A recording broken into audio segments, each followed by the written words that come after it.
Tu trouves que le français est difficile? C'est la faute du créateur de la langue française. Comment? Le français n'est pas difficile. La langue que j'ai inventée est parfaite. Ce n'est pas ce que les élèves disent. Alors, aujourd'hui, vous allez essayer de nous convaincre que la langue française est facile. Essayez? Non. Je vais vous prouver que ma langue est d'une simplicité extrême. Bonjour à tous. Bonjour. On va voir ça. J'espère que vous réussirez à nous donner des astuces pour faciliter l'apprentissage des élèves. Avant de commencer, si tu aimes mes vidéos et que tu ne veux pas rater les prochaines, n'oublie pas de t'abonner. On commence. Monsieur le créateur, tout d'abord, mes élèves se plaignent souvent de la prononciation en français. Les mots sont très difficiles à prononcer. Vous rigolez? J'ai créé de nombreux mots qui se prononcent exactement de la même façon pour faciliter les choses. C'est ce que nous appelons des homophones. Regardez. Mur, le mur de la maison. Mur, le fruit. Vert, la couleur. Vert, le petit animal. Verre, pour boire, ou la matière. Mère, la maman.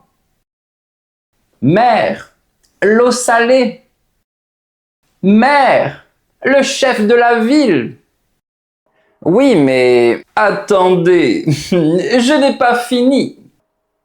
Sans, le contraire du mot avec. Sans, le liquide rouge dans le corps. Sans, le nombre 100. Cours, l'espace devant ou derrière un bâtiment. Cours, une leçon. Cours, le contraire de long. Oui, on a compris, pas besoin de faire toute la liste. Mais ce que vous avez oublié de dire, c'est qu'à l'écrit, l'orthographe n'est pas la même pour ces mots. Mais vous avez parlé de la prononciation, mon cher professeur. Ne confondez pas les choses. Ok. Alors parlons des lettres finales qui ne se prononcent pas comme E, ES, ST, DX, PTS, DS, PS. Par exemple, on dit « il parle »,« tu travailles »,« je lis »,« il conduit »,« elle vend »,« je peux »,« trop »,« tu mets »,« j'attends »,« le temps ». Écoutez, je pense que tout le monde a compris, mais en réalité, ce que j'ai fait facilite grandement les choses. Il est beaucoup plus facile de ne pas prononcer les lettres finales que de les prononcer. J'ai eu raison de supprimer la prononciation de ces lettres. Mais il y a certaines lettres qu'on prononce, comme la lettre L. Par exemple, on dit « il est espagnol ». Monsieur le professeur, c'est une exception! Mais parfois, même pour les lettres que j'ai citées avant, on les prononce dans certains mots ou dans certaines situations. Par exemple, on dit le bus, le sphinx, est, ouest, sud. C'est encore plus compliqué. Compliqué pour vous. Moi, j'appelle cela la beauté de la langue française. Bon, alors, on laisse de côté la prononciation et on voit autre chose. Mes élèves ne savent jamais si les mots sont masculins ou féminins. Il n'y a pas de vraies règles. Bien sûr que si! J'ai tout organisé. Par exemple, les mots qui se terminent par âge sont tous masculins.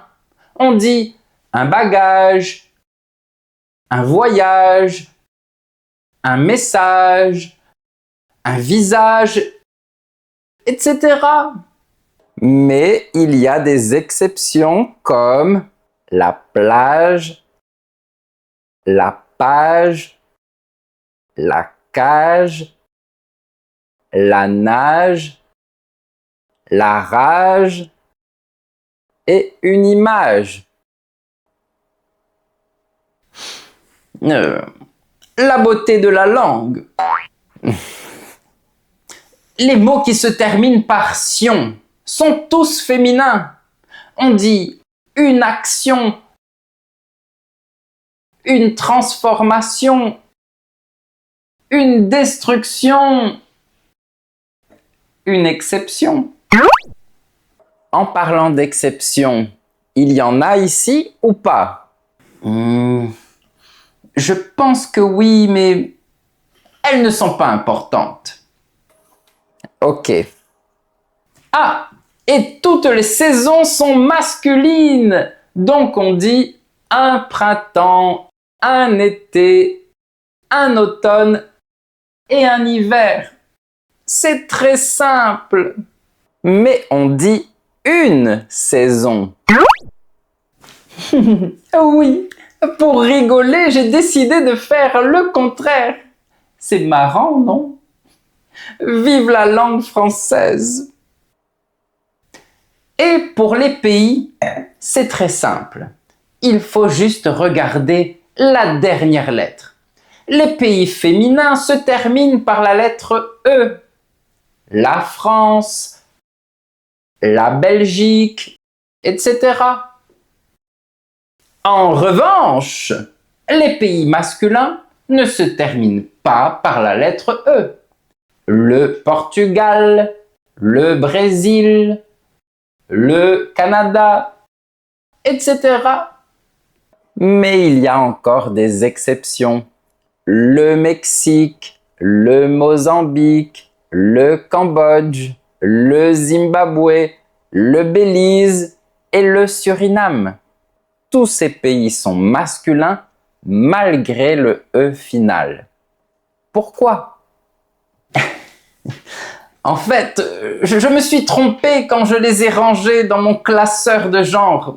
J'étais fatigué, je pense. Ça arrive, ne vous inquiétez pas. Avant de continuer, n'oublie pas de mettre un j'aime si tu apprends de nouvelles choses grâce à ma vidéo. Mais on reprend. Passons aux verbes. Mes élèves se plaignent souvent de la conjugaison des verbes aussi. C'est très difficile de conjuguer les verbes en français. Oh, ne dites pas de bêtises. 90% des verbes que j'ai créés font partie du premier groupe. Cela signifie qu'ils se conjuguent tous de la même manière. Ce sont tous les verbes qui se terminent par ER, comme parler. Au présent de l'indicatif, il suffit de retirer la terminaison ER et de mettre les terminaisons E, ES, E, ONS, EZ, ENT. Regardez, c'est d'une simplicité enfantine. Mais le verbe aller, il se termine par ER et il n'est pas régulier. C'est l'exception qui confirme la règle. Ça, c'est une expression très française. Ça signifie qu'une exception ne détruit pas forcément une règle générale. Au contraire, elle montre simplement qu'il existe un cas particulier qui ne la respecte pas. C'est le français.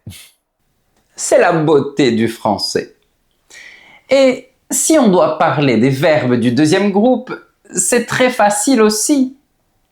Ils se terminent tous par IR et au présent de l'indicatif, leurs terminaisons sont toujours I, sont is et is. Regardez le verbe finir par exemple. C'est vrai, mais ce ne sont pas tous les verbes en IR qui font partie du deuxième groupe. Certains font partie du troisième groupe, le groupe des verbes irréguliers. En effet, c'est parce que j'ai voulu ajouter un peu de piment dans cette belle langue. Mais vos élèves pourraient très bien les apprendre grâce à votre méthode de français. C'est vrai, dans ma méthode Le français clair avec Guillaume, tu retrouves l'explication des conjugaisons de tous les groupes aux différents modes et temps. Si tu veux apprendre ou réviser le français du niveau A1 au niveau B2, il y a plus de 200 leçons en vidéo avec des PDF et des exercices accompagnés de leurs corrigés. Tout se trouve sur mon site professeurfrançais.com. Sinon, en français, on utilise beaucoup de mots anglais. Et ça aussi, ça peut aider les élèves. Quelle horreur! C'est comme ça que vous voulez aider vos élèves? Vous voulez qu'ils disent des choses comme feedback, meeting, challenge, coach, manager. Non, je veux parler des mots qui sont déjà bien ancrés dans notre langue, comme week-end, shopping, email, parking, pull, hot dog, etc. Oh, c'est laid! Que c'est laid! Cette génération est complètement perdue. Personnellement, je préfère les équivalents en vrai français comme samedi et dimanche, les achats, le courriel, le stationnement, le chandail, le chien chaud, bref. Mais certains mots sont assez étranges en français de France. Le mot chandail existe, mais on ne l'utilise pas beaucoup. Le stationnement pour désigner un parking, c'est plus au Québec. Et le chien chaud, vous êtes allé chercher ça où? Parce qu'en France, personne ne dit ça. Ouais. Là n'est pas la question. Je pense qu'il faut parler en français et pas en anglais. C'est tout. Vous dites que vos élèves se plaignent. Pourtant, très souvent, les mots sont presque identiques dans leur langue.